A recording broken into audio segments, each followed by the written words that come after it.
ہر طرح کی حمد و ثنا اس اللہ رب العزت کے لائق ہے جس نے ہمیں پیدا کیا، ہماری ضروریات کا اہتمام کیا، ہمیں خیر اور شر کے راستے سمجھائے اور خیر پر چلنے کے نتیجے میں دنیا میں عزت، عافیت، راحت اور آخرت میں جنتوں کے وعدے کیے، اور شر سے بچنے میں بھی اپنے فضل کے ذریعے، رحمتوں کے ذریعے اپنی مدد کے وعدے کیے۔ رسول اللہ صلی اللہ علیہ وسلم نے فرمایا، سب سے بہترین بات اللہ تعالیٰ کی بات ہے اور سب سے بہترین طریقہ حضرت محمد صلی اللہ علیہ وسلم کا طریقہ ہے۔ آپ نے فرمایا ہر ایسا عمل جو دین اسلام میں اپنی طرف سے شامل کر دیا جائے وہ بدعت ہے، اور ہر بدعت گمراہی ہے، اور ہر گمراہی جہنم میں لے جانے کا باعث ہے۔ اللہ ہمیشہ ہم سب کو سے اپنی پناہ میں رکھے۔ پچھلے خطبہ جمعۃ المبارک میں بطور انسان، خصوصاً بطور مسلمان، جو ہماری زندگی کے مقاصد اور اہداف ہیں ان کو حاصل کرنے میں دعا کا جو کردار ہے اس پر ہم نے اللہ کی توفیق سے بات کی۔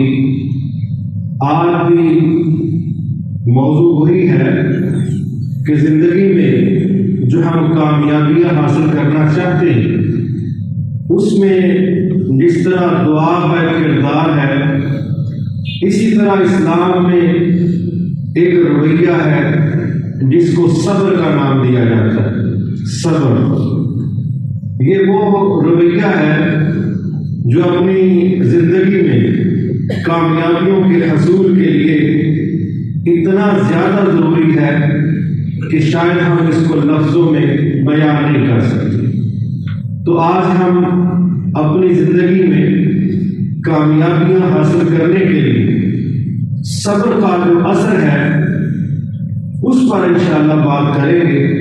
اللہ سے دعا ہے اللہ درست بات کرنے کی اور سمجھ کے ہم سب کو عمل کی توفیق عطا فرمائے۔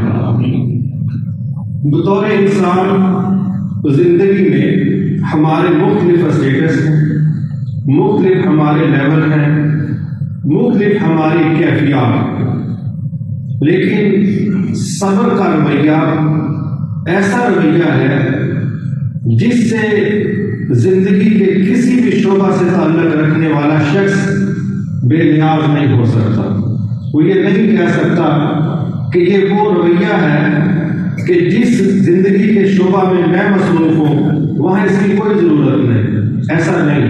مثال کے طور پہ کچھ رشتے ہیں، آپ ان کو اگر غور سے دیکھیں تو ان رشتوں کو چلانے، بچانے، سنبھالنے کے لیے اور مینٹین کرنے کے ساتھ ساتھ مینیج کرنے کے لیے صبر کی ایسے ہی ضرورت ہے جیسے باقی امور۔ مثلا اگر کوئی والد ہے، باپ ہے، اس کو اپنی اولاد کے حوالے سے بے شمار مواقعوں پر صبر کا دامن مضبوطی سے پکڑنا پڑے بطور والد۔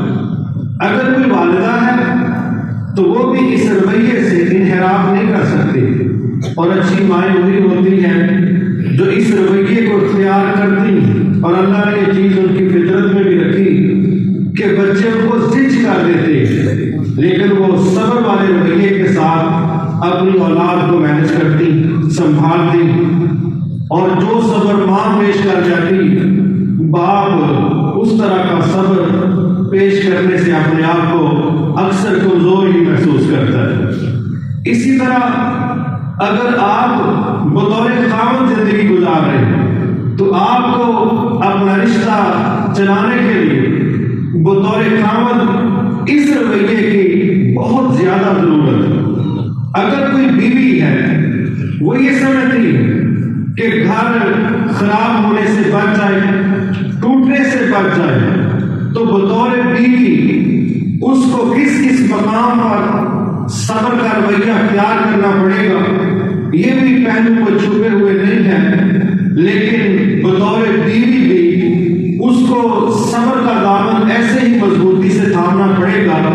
جس طرح ایک خاوند کو اپنا گھر بچانے کے لیے صبر کا رویہ اختیار کرنا پڑتا ہے، ایسے ہی بعض اوقات بعض جگہوں پر ماں باپ کی طرف سے غلطیاں کمی کوتاہیاں ہوتی، ایسے معاملوں پر بطور اولاد بھی صبر کا رویہ اختیار کرنا پڑتا ہے، اس کے بغیر بھی گزارا نہیں ہے۔ اسی طرح سوسائٹی میں آپ دیکھتے ہیں کہ آپ دوستوں کے جھرمٹ میں رہتے ہیں، لیکن دوستوں میں بھی بڑی ورائٹی ہوتی ہے۔ اگر آپ دوستیوں کو نبھانا اور چلانا چاہتے ہیں تو بعض اوقات دوست ایسا صدمہ دیتے جس کی توقع آپ دشمنوں سے بھی نہیں کر پاتے، لیکن اگر آپ اپنے دوستیوں کو سنبھالنا ہے تو پھر آپ کو یہاں پر بھی صبر کا رویہ اختیار کرنا پڑے گا۔ اسی طرح ہم دیکھتے ہیں جس طرح کہا جاتا ہے کہ باقی چیزیں تو بدلی جا سکتی مگر پڑوسی اکثر اوقات نہیں بدلے جا سکتے۔ آپ کا پڑوسی آپ کو ایسا مل گیا ہے، آپ بھی جگہ چینج کرنے کی پوزیشن میں نہیں ہے، وہ بھی کرنے والا نہیں ہے، پتہ نہیں یہ موت تک ساتھ چلے، لیکن بعض اوقات پڑوسی ایسا مل جاتا ہے کہ اس کی اذیتیں بڑی کربناک ہوتی۔ اسی لیے شاید نبی صلی اللہ علیہ وسلم نے فرمایا کہ وہ بندہ مومن نہیں ہے جس کا پڑوسی اس کی تکلیفوں سے، اس کی شرارتوں سے محفوظ نہیں ہے۔ اس کا مطلب ہے کہ پڑوسی بھی بجائے دفاع بننے کی، بجائے سہولت بننے کی، بعض اوقات وہ ماحول پیش کرتے کہ بندہ اتنی تکلیف کسی تیسرے سے محسوس نہیں کرتا، جو 24 گھنٹے کا مسلط شدہ پڑوسی آپ کے لیے پریشانی کا باعث بنتا ہے۔ تو ایسے موقع پر بھی اپنے گھر کو، اپنی گلی کو فساد سے بچانے کے لیے آپ کو صبر کا رویہ اختیار کرنا پڑتا ہے۔ پھر ہم زندگی میں کچھ اور رنگ دیکھتے ہیں رشتوں سے ہٹ کے، مثلا آپ لیڈر ہیں، آپ کچھ لوگوں کو لیڈ کر رہے ہیں، 2 ہیں، 10 ہیں، ہزاروں ہیں، بطور لیڈر بھی آپ کو صبر کا رویہ اختیار کرنا پڑے گا۔ اگر آپ صبر کا وہ استعمال نہیں کرتے جو سمجھایا گیا ہے، آپ اچھے لیڈر ثابت نہیں ہو سکتے۔ اسی طرح آپ لیڈر نہیں ہیں، کارکن ہیں، ورکر ہیں، ماتحت ہیں، آپ کو بھی اپنے سینئر کی بے شمار خرابیوں پر صبر کرنا پڑے گا۔ نہیں کریں گے ماحول خراب ہو جائے گا، بہت کچھ وہ سامنے آ جائے گا جو شاید الگ ہو کے فیس نہ کیا جا سکے۔ یہاں پر لیڈر کو بھی سب سے زیادہ صبر کا رویہ اختیار کرنا پڑے گا، یہاں ماتحت کو، کارکن کو بھی صبر کا رویہ اختیار کرنا پڑے گا۔ یہ میں بات اس لیے کہہ رہا ہوں کہ کوئی شخص بھی صبر جیسی نعمت کے استعمال سے بے نیازی کا اظہار نہیں کر سکتا۔ اسی طرح ہم دیکھتے ہیں دنیا میں ایک بڑی تعداد یا بزنس کر رہی ہے یا جاب کر رہی ہے۔ اگر آپ بزنس کر رہے ہیں تو ایک اچھا بزنس مین وہی ہے جو اس اسکل کو، اس رویے کو، صبر نامی کیفیت کو وہ استعمال کرتا ہے۔ بے صبر بندہ اچھا بزنس مین نہیں ہو سکتا۔ اسی طرح اگر آپ جاب کر رہے ہیں، نوکری کر رہے ہیں، وہاں پر کس کی ضرورت ہے؟ آپ عام چیزیں دیکھتے ہیں، وہ ڈرائیور اچھا ڈرائیور نہیں ہے جس کی طبیعت میں صبر نہیں ہے، وہ آپ کو سال بعد نہیں، روزانہ آپ کی لڑائیوں کا بندوبست کر کے آپ کو مصروفیت کا شیڈول پورا دے۔ صبح یہاں لڑائی ہوئی، شام کو وہاں ہوئی، غلطی اس کی تھی، میں آرام سے جا رہا تھا۔ ایک اچھا ڈرائیور بھی تب تک اچھا ڈرائیور ثابت نہیں ہو سکتا جب تک اس کی طبیعت میں یہی اسکل، یہی سوچ صبر والی نہ ہو۔ پھر ہم دیکھتے ہیں ایک وہ شخص ہے جو ادارے چلا رہا ہے، انتظامیہ ہے، اگر اس میں بھی صبر نہیں ہے ماحول وہاں پر بھی خراب ہوگا۔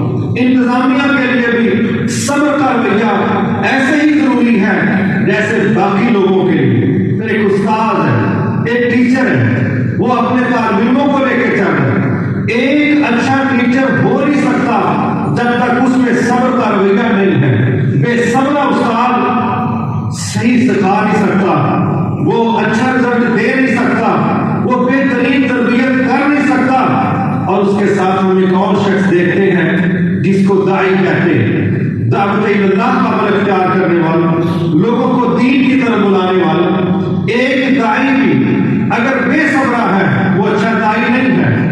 اچھے دائی کے لیے زبردست قسم کا صبر والا رویہ اختیار کرنا یہ بڑا ضروری، اور جو شخص اس کا لحاظ رکھتا ہے کہ وہ نتائج حاصل کرتا ہے۔ یہ میں نے 15 اقسام کے اسٹیٹس یا رشتے وہ آپ کے سامنے رکھے ہیں کہ جس کی بنیاد پر کوئی شخص بھی ان سے نہیں کہہ سکتا کہ صبر کا میرے ساتھ کیا تعلق، یہ میرے تعلق مسئلہ نہیں ہے، یہ کسی اور کو پٹی پڑھاؤ، یہ تربیت کسی اور کو کرو، میرا اس سے تعلق نہیں ہے۔ یہ میں نے مثال کے طور پہ یہ 15 لیول یا کنڈیشنز آپ کے سامنے رکھی ہیں۔ ہر شخص کو صبر کی پیک لیول پر ضرورت ہے۔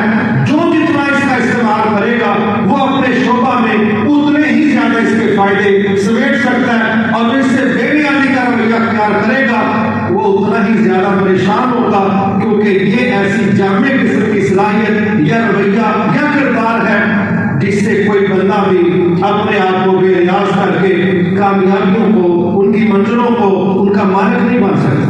لہذا یہ کیفیات آپ کے سامنے ہونی چاہیے۔ اس سے آپ کو سمجھ آ جائے گی کہ آپ زندگی کے کسی بھی شعبہ سے تعلق رکھتے ہیں، کامیابی کے حصول کے لیے صبر نامی کیفیت، تربیت اس کے بغیر گزار نہیں۔ یہ پہلی چیز۔ دوسری چیز یہ ہے کہ یہ ہے کیا، یہ چیز کیا ہے۔ بعض چیزیں ہوتی ہیں ان کو چھوا جا سکتا ہے، بعض چیزوں کو دیکھا جا سکتا ہے، بعض کو سنا جا سکتا ہے، بعض کو چکھا جا سکتا ہے، بعض کو سنا جا سکتا ہے۔ یہ کیا ہے بھائی؟ یہ آپ کا رویہ ہے، یہ آپ کا رویہ ہے، یہ آپ کا کردار ہے۔ کیسا کردار؟ جس میں اگر لغوی معنی سے دیکھا جائے، زبان کے لحاظ لغت، صبر، روکنا، رکنا، ٹھہرنا، قید کر لینا، یہ 3-4 چیزیں اس کے لغوی لحاظ سے کہ صبر کا کیا مطلب ہے؟ رکنا، روک لینا اور ٹھہر جانا، قید کر لینا، یہ 3-4 اس کے لغوی معنی ہیں۔ جب آپ اس کو ذہن میں رکھیں گے تو آگے بھی اس کی انشاءاللہ سمجھ آ جائے گی۔ میں نے اس پر جتنا بھی پڑھا، جتنی کلیکشن کی، میں نے اس کو اپنی دانش کے مطابق 3 حروف میں جمع کرنے کی کوشش کی، اور وہ 3 حروف میں نے پریزنٹیشن بنائی۔ مقصد یہ تھا کہ یہ ایک تربیتی کورس ہے، اور اس لیے کہ میں نے دیکھا اللہ رب العزت نے انبیاء کو بالخصوص اور محمد صلی اللہ علیہ وسلم بہت زیادہ نصیحت کی ہے صبر کرنا، صبر کرنا۔ کتنی دفعہ کی؟ تقریباً 90 آیات ہیں، 90 آیات جس میں صبر کرنے کے لیے اللہ اپنے نبی کو کہہ رہا ہے۔ اب سوچے نا، ایک جگہ پر 70 بھی ملتی ہیں، کہیں تھوڑا سا مطلب چینج کر کے، تو یہ 90 آیات ہیں جس کام کو کرنے کے لیے 90 دفعہ کہا جائے یہ کر لو، یہ کر لو۔ آپ کا کیا خیال ہے؟ کیا وہ معمولی چیز ہو سکتی؟ اور کہا بھی کس کو جا رہا ہے؟ کہنے والی اللہ کی ذات ہے، جس کو کہا جا رہا ہے وہ محمد صلی اللہ علیہ وسلم۔ 90 دفعہ یہ بات ان کو کہی گئی، کیا اندازہ تیار کیا گیا؟ صبر کر رہے ہیں، اینگل چینج کر کر کے بات ایک ہی سمجھائی جا رہی۔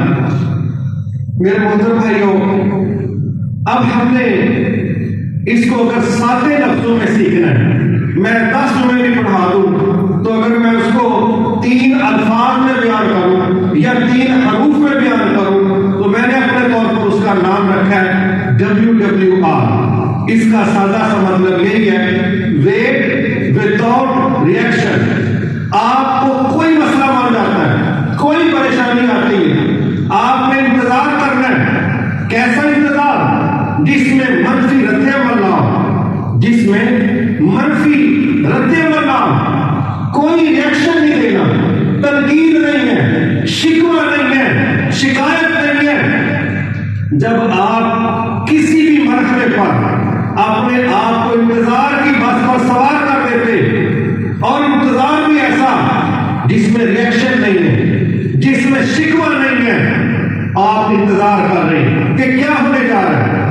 انگلش کا ایک محاورہ ہے, time is the best healer. زخم لگتے ہیں لیکن ان زخموں کا علاج بڑی مرہمیں, بڑی دوائیاں.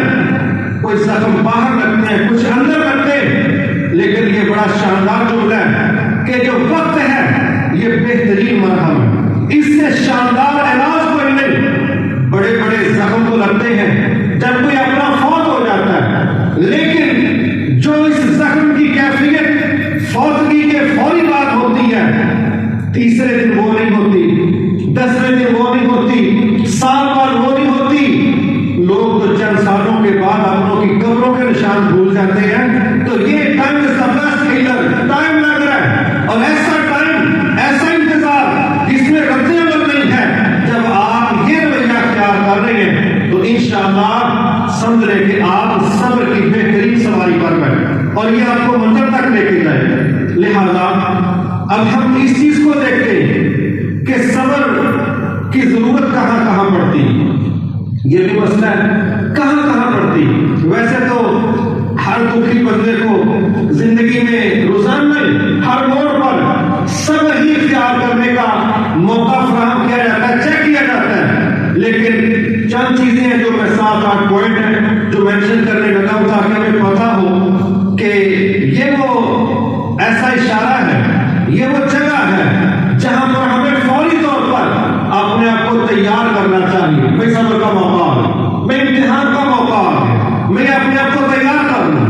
آپ اسی طرح دیکھ لیں کہ جب بندہ روڈ پر چل رہا ہوتا ہے گاڑی کے ساتھ, تو بعض جگہ ایسی ہوتی ہیں آگے موڑ بڑا خطرناک آ رہا ہو تو آپ کو سائن بورڈ دیے جاتے ہیں. کبھی ہوشیار ہو جائے, آگے موڑ بڑا خطرناک ہے یا آگے ڈھلان بہت تیز ہے تو آپ کو سائن بورڈ دیے جاتے ہیں. جو لوگ ان سائن بورڈ کو مان لیتے ہیں اکثر ان کے ایکسیڈنٹ ہونے سے بچت ہو جاتی ہے. اور جو کہتے ہیں نہیں نہیں میری بڑی گرفت ہے, میرا یہ مسئلہ ہی کوئی نہیں, تو یہ قدر کہار کا جو اترائی کا علاقہ ہے وہاں اکثر آپ کو خبریں مل رہی ہوتی ہیں کہ یہاں تیز رفتاری کے باعث گاڑی الٹ گئی ہے. وہ بار بار بڑی دور سے کہہ رہے ہوتے ہیں بریک لگاؤ, آہستہ کر لو, بریکیں چیک کر لو, اپنا کنٹرول چیک کر لو, بیلنس چیک کر لو. نہیں کرتے. پھر ان کی خبریں اخبار دے دیتی ہے کہ جناب نے دھیان نہیں رکھا, تو پتا کر لو آگے کے کیا کنڈیشن. اور جو وارننگ کو مان جاتے ہیں وہ احتیاط کرتے ہیں, اور انشاءاللہ جو خیر کی طرف جاتا ہے اللہ اس کو خیر عطا فرما دیتا ہے, جو شر کی طرف جاتا ہے اس کا مسئلہ ہے. تو وہ مواقع جب ہمیں صبر کرنا پڑتا ہے یا ہمیں اپنے آپ کو تیار کرنا پڑے گا کہ یہ وہ مرحلہ ہے کہ یہاں پر میں نے اپنے آپ کو تیار کرنا ہے کہ کیا کروں. وہ مرحلے بڑے سمجھنے سے تعلق رکھتے ہیں. اور یہاں میں شروع میں ایک مثال دینے لگا ہوں کہ بعض اوقات سمجھے غصہ ایک مسئلہ ہے, ہم اس پر ڈیٹیل میں بعد میں بات کریں گے.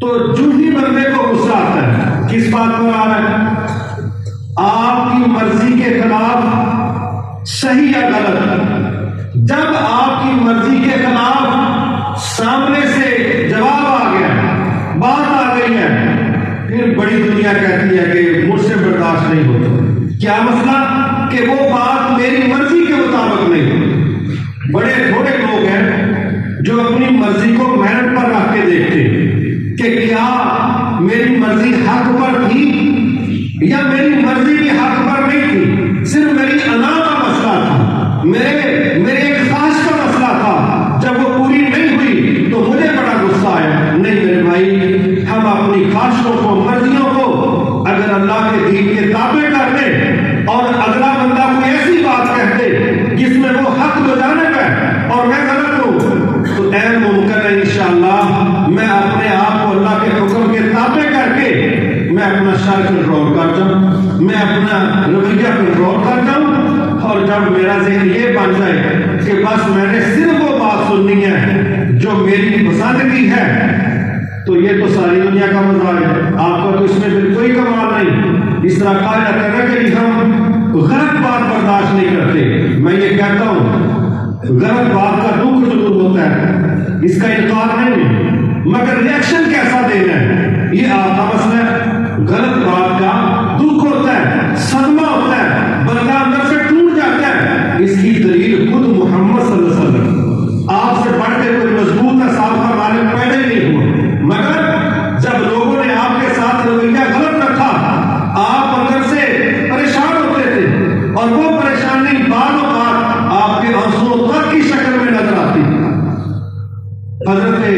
ابراہیم رضی اللہ تعالیٰ عنہ، بیٹا ہے، گود میں ہے، وفات پا گئے، اب صدمہ اندر ہے، صدمہ روح کو پہنچا ہے، صدمہ فیلنگز کے ساتھ اللہ کاٹ رہا ہے، آپ کی آنکھوں میں آنسو آ گئے۔ تو کسی نے پوچھا اللہ کے نبی صلی اللہ علیہ وسلم یہ کیا؟ آپ نے کہا بیٹے کی جدائی پر دل بڑا دکھی اور اسی وجہ سے آنکھوں سے آنسو روا ہے، وہ درد جو دل میں تھا وہ آنسو بن کے چھلک پڑا ہے، مگر اس کے باوجود میری زبان سے کوئی ایسا جملہ نہیں نکلے گا جس کو سن کے میرا رب ناراض ہو جائے۔ میری ذمہ داری زبان کنٹرول کرنا، میری بے بسی میرے آنسو، میری بے بسی پر رب کی طرف سے کوئی شکوہ نہیں، میرے دل کے قلب پر میرے رب کی طرف سے کوئی گلہ نہیں، مگر میرے لہجوں پر میرے نفسوں پر گرفت ہے، میں جواب میں ہوں، آنسو میرے بس میں نہیں، تکلیف میرے بس میں نہیں، مگر میں اپنی زبان کو اس طرح کنٹرول رکھوں گا کہ یہاں سے کوئی ایسا جملہ نہ نکلے جس کو سن کے میرا رب ناراض ہو جائے۔ یہ کنڈیشنز ہیں۔ بے بسی کہاں ہے، اختیار کہاں ہے، جواب دہی کہاں ہے، یہ اسلام نے اس کا پورا کرائٹیریا دیا ہے۔ تو وہ مواقع اور مرحلے جہاں پر ہمارے سگنل بیدار ہو جانے چاہیے کہ یہ وہ موقع ہے جب آپ کو صبر کا رویہ پیش کرنا پڑے گا۔ اور یہ بھی بات بڑی سمجھنے سے تعلق رکھتی، کوئی شک نہیں کہ ہر نعمت اللہ کی طرف سے ہے، ہر خیر اللہ کی طرف سے ہے، لیکن اللہ کے نبی صلی اللہ علیہ وسلم نے صبر کے مسئلہ میں یہ بات سمجھائی ہے کہ یہ وہ رویہ ہے جو پریکٹس کے ساتھ آپ اس کے مالک کر سکتے ہیں۔ یہ بخاری شریف کے الفاظ ہیں، نبی صلی اللہ علیہ وسلم نے فرمایا جو بندہ صبر کرنا چاہتا ہے اللہ اس کو صبر کی توفیق دے دیتا ہے۔ جو بندہ صبر کرنا چاہتا ہے اللہ اس کو صبر کی توفیق دے دیتا ہے۔ جو سوال سے بچنا چاہتا ہے اللہ تعالیٰ اس کو سوال کرنے سے بچا لیتا ہے۔ اس کا مطلب یہ ہے کہ جب آپ کی زندگی میں کوئی ایسا مرحلہ آئے جو آپ کی بے صبری کو اچھال کے آپ کی زبان کی طرف لے کے آئے، تو ایسی اسکل موجود ہے، ایسی حالت موجود ہے جو اللہ کی مدد اور اس کی توفیق سے اگر اس کی پریکٹس کی جائے تو ایک وقت ایسا آ جائے گا آپ کو اپنے آپ پر ضبط کرنا آ جائے گا، اپنے آپ کو سنبھالنا آ جائے گا، اپنے آپ کو کنٹرول کرنا آ جائے گا، اپنی زبان کو روکنا آ جائے گا، اپنے ہاتھ کو روکنا آ جائے گا۔ لیکن دلیل وہی ہے جو نبی صلی اللہ علیہ وسلم فرما رہے ہیں کہ جو صبر کرنا چاہتا ہے، جس کی کوشش ہے کہ مجھے صبر آ جائے، میں صبر کر لوں، اللہ کے نبی فرما رہے ہیں کہ ایسے بندے کو صبر کرنے کی توفیق بھی اللہ دے دیتا ہے۔ یہ ایک پریکٹس ہے جو جتنی زیادہ کرے گا اللہ اس میں اتنا ہی اس کو باہر بڑا بنا دے گا۔ اللہ تعالیٰ ہم سب کو عافیت والی زندگی عطا فرمائے۔ ایک اور چیز یہاں سمجھنے والی وہ بھی ہے کہ بعض اوقات بعض دعائیں ہوتی جو بندہ بڑے شوق سے کرتا ہے کہ یہ بڑی اچھی دعائیں ہیں، تو احادیث سے سمجھ آتی کہ دعا بھی بڑی دھیان سے مانگنی چاہیے۔ ایک بندے نے کہا یا اللہ مجھے صبر کرنے والوں میں شمار کر دے، شامل کر دے۔ آپ نے فوری طور پہ کہا اللہ کے بندے تو نے تو مصیبتوں سے تعلق بنا لیا ہے، اس دعا کی بجائے یہ دعا کرنی تھی یا اللہ عافیت عطا فرما، عافیت عطا فرما۔ مسئلہ بن گیا تو صبر کی توفیق مانگ لو، لیکن ایڈوانس کے رویے اللہ کے نبی سمجھا رہے ہیں عافیت مانگا کرو، عافیت مانگا کرو۔ ہم اس قابل نہیں ہیں کہ ہم آزمائشوں کی بھٹی میں گریں اور پھر پاس ہونے کی سوچیں، ہو سکتا ہے اللہ نہ کرے ہم فیل ہو جائیں یا ہمیں وہ آزمائشیں خرابی کی طرف لے جائیں۔ اس لیے اللہ تعالیٰ سے عافیت مانگنی ہے۔ وہ دعائیں بڑی شاندار ہیں، یا اللہ شکر گزاروں میں شامل کر دے، یا اللہ ہمیں پاکیزہ لوگوں میں شامل کر دے، توبہ کرنے والوں میں شامل کر دے۔ جو حدیث میں دعائیں آتی ہیں وہ دعائیں شاندار ہیں۔ بعض اوقات بندہ اپنے طور پر ایسی دعا مانگ لیتا ہے کہ جو ظاہر سیٹ فٹ نظر نہیں آتی۔ یہاں پر یہ مسئلہ باقاعدہ کہ صبر اس وقت مانگنا ہے جب مسئلہ بن گیا ہے، لیکن ایڈوانس اللہ سے عافیت مانگنی، عافیت مانگنی ہے۔ جو ہماری بچت عافیت مانگنے میں ہے وہ صبر مانگنے میں نہیں، کیونکہ صبر کا مطلب ہے کہ تکلیفیں بھی آتی رہیں اور میں صبر بھی کرتا ہوں، لیکن اس کا کوئی کنفرم معاملہ نہیں ہے کہ کون تکلیفوں میں رکے گا اور کون پھسلے گا۔ اس لیے سنت سے جو ملتا ہے وہ یہ ہے کہ عافیت کی دعا ہمیں اپنے رب سے زیادہ کرنی چاہیے۔ اب وہ مرحلے جہاں پر ہمیں صبر کا رویہ اختیار کرنا ہے، ان میں سے ایک مرحلہ ہے اللہ کے حکموں کی اطاعت پر۔ یہ ایک مرحلہ ہے کہ ہمارے ہاں صبر کا جنرل مطلب کیا لیا جاتا ہے؟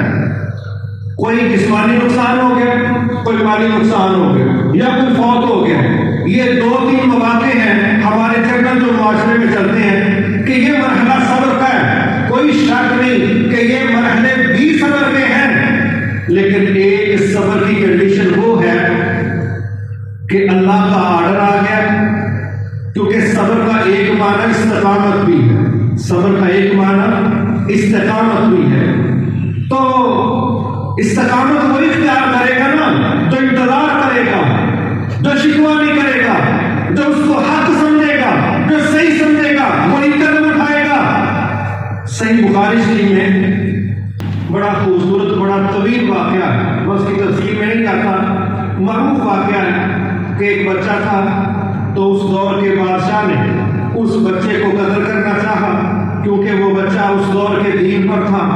3-4 کوششیں کی بادشاہ نے، کبھی پہاڑ پر چڑھا کے، کبھی سمندروں میں بھیج کے، کبھی کچھ کر کے، لیکن وہ بچہ قتل نہیں ہو رہا تھا، ان کی جان نہیں چھوٹ رہی تھی۔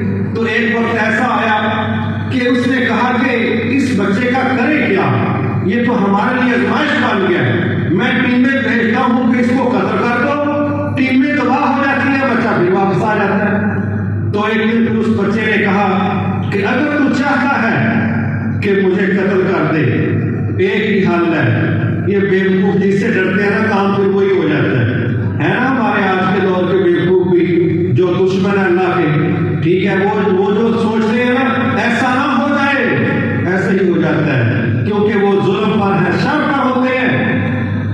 تو بچہ کہنے لگا ایک ہی طریقہ ہے، اگر مجھ سے جان چھڑانی ہے، مجھے مارنا ہے، لوگوں کو جمع کرو اور پبلک کے سامنے میرے اوپر تیر فائر کرو، لیکن ساتھ یہ نام دہراؤ، یہ بولو دنیا کے سامنے کہ اس لڑکے کے اس رب کے نام سے تیر مارنے لگا ہوں جس کی یہ پوجا کرتا ہے، میں اس رب کے نام سے تیر فائر کرنے لگا ہوں۔ اس لڑکے نے کہا یہی حل ہے۔ تو اس کے دماغ میں یہ بات نہیں آئی کہ یہ طویل الٹے نہ پڑ جائے، اس نے سوچا، دماغ میں خناس تھا کہ جان چھوٹنی چاہیے، اس نے دنیا کو جمع کیا، اس بچے کو پھر اس نے درخت کے ساتھ باندھا اور دنیا کے سامنے بلند آواز میں اس نے کہا اس لڑکے کے، کیونکہ وہ اپنے آپ کو رب شو کر رہا تھا، اس دور کے جو بڑے رب چلائے جا رہے تھے، مارکیٹ میں پیش کی جاتے تھے، ان کو رب کے طور پہ پیش کر رہے تھے، لیکن رب تو پہلے دن سے ایک ہی ہے، اس کا نام اللہ ہے، اس کا نام رحمان ہے، وہ اپنے ارباب کو پیش کر رہا تھا، یہ بچہ اپنے رب کو پیش کر رہا تھا، تو اس کے رب تو فیل ہو گئے، بادشاہ بھی فیل ہو گیا۔ جب پبلک کے سامنے کھڑا کر کے اس بچے کو تیر مارنے لگا تو بادشاہ نے وہی جملہ کہا جو بچے نے کہا تھا کہ اس لڑکے کے، میں اپنے رب کی بات نہیں کرتا کیونکہ میں تو کسی اور کو پوچھتا ہوں، جو اس لڑکے کا رب ہے اس کے نام کے ساتھ میں یہ تیر اس پر فائر کر رہا ہوں۔ جب وہ تیر اس بچے پر فائر کیا، تیر اس کی کنپٹی پر لگا، بچہ ساتھ ہی شہید ہو گیا۔ اب بادشاہ یہ سوچ رہا ہے کہ بچے سے جان چھوٹ گئی اور پبلک کیا کہہ رہی ہے کہ بادشاہ جھوٹا ہے، بچہ سچا تھا، ہم اس بچے کے رب پر ایمان لے آتے، اور وہ سارا مجمع جلسہ بالکل الٹ، سب کچھ ہاتھوں سے نکل گیا کہ میں تو ایک سے جان چھڑا رہا تھا، یہ تو ساری قوم ہی پلٹ گئی۔ اب اس کو کچھ سمجھ نہیں آیا، پھر قرآن مجید میں اصحاب الخدود کے نام سے پھر سورت دی اور اس میں ساری تفصیلات دی۔ اس دور میں اس نے لوگوں کو کہا کہ تم اپنے اس نظریے سے پیچھے ہٹ جاؤ، نہیں تو تمہیں زندہ جلا دیا جائے گا۔ اس وقت پھر لوگ کو ڈٹے رہے اور اس نے پھر خندقیں کھدوائی، آگ دلوائی اور پھر لوگوں کو اس کے اندر گرایا، زندہ جلایا۔ تو صحیح بخاری شریف میں پورا واقعہ بیان کرنے کے آخر میں ایک جملہ ہے کہ وہاں ایک ایسی عورت بھی آئی جس کو ایمان کی وجہ سے بادشاہ نے کہا کہ آگ میں چھلانگ لگاؤ، اب وہ کبھی بچے کو دیکھتی ہے کبھی آپ کو دیکھتی ہے، لیکن صحیح بخاری شریف کے مطابق اللہ کے نبی نے فرمایا وہ بچہ پھر بولا اس وقت، اس نے یہ جملے بولے کہ اے میری ماں تو حق پر ہے، تو حق پر ہے، یہ جلنا بارے میں ہے لیکن اس کے جعلی خدا کو تسلیم کرنا بارے میں نہیں ہے، صبر کر۔ یہاں اس بچے نے لفظ بولے اے میری ماں تو حق پر ہے، چھلانگ لگا دے، اور جو سچویشن پیش آ رہی ہے، جو کنڈیشن نظر آ رہی ہے، اس پر صبر کرنا۔ گویا اپنے موقع پر ڈٹنے کا نام بھی صبر ہے۔ اور اس بچے نے جب اپنی ماں کو کہا کہ تو حق پر ہے، صبر کر اور چھلانگ لگا دے، اس وقت پھر اس کی ماں نے بچے سمیت اس آگ میں چھلانگ لگا دی۔ لیکن کہنے کا مقصد یہ ہے کہ حق پر استقامت، اور استقامت کا دوسرا نام صبر۔ اللہ تعالیٰ نے چاہا تو انشاءاللہ اگلے خطبہ جمعہ المبارک میں ہم اسپیشلی دو نقطوں کو فوکس کریں گے۔ میری آپ بھائیوں سے گزارش ہے، بہنوں سے بھی، کہ آپ بر وقت تشریف لائیں۔ میں بھی کوشش کر رہا ہوں کہ ہم خطبہ جمعہ المبارک کو بر وقت ہی 12:40 پہ جب ہم شروع کرتے ہیں تو ہم اس کو 1:30 بجے انشاءاللہ ختم کرنے کی کوشش کریں۔ آپ بھائیوں بہنوں سے گزارش ہے آپ بھی بر وقت تشریف لائیں۔ نیکسٹ انشاءاللہ 2 انتہائی اہم قسم کے صبر کے متعلق ٹاپکس ہیں۔ ایک یہ کہ یہ کہاں کہاں کرنا پڑتا ہے، کہاں کہاں ضروری ہے، اور دوسرا یہ کہ جب آپ اس رویے کو قبول کر لیں گے پھر اللہ آپ کو کیسی کیسی کامیابی عطا کرے، کیسے کیسے مقامات عطا کرے، کون کون سی نعمتوں کا آپ کو مالک بنا دے گا۔ انشاءاللہ یہ دونوں چیزیں ہم اگلے جمعہ میں بیان کریں گے۔ اللہ سے دعا ہے اللہ درست بات کرنے کی اور سمجھ کے عمل کی توفیق عطا فرمائے۔ وما توفیق الا باللہ العلی العظیم۔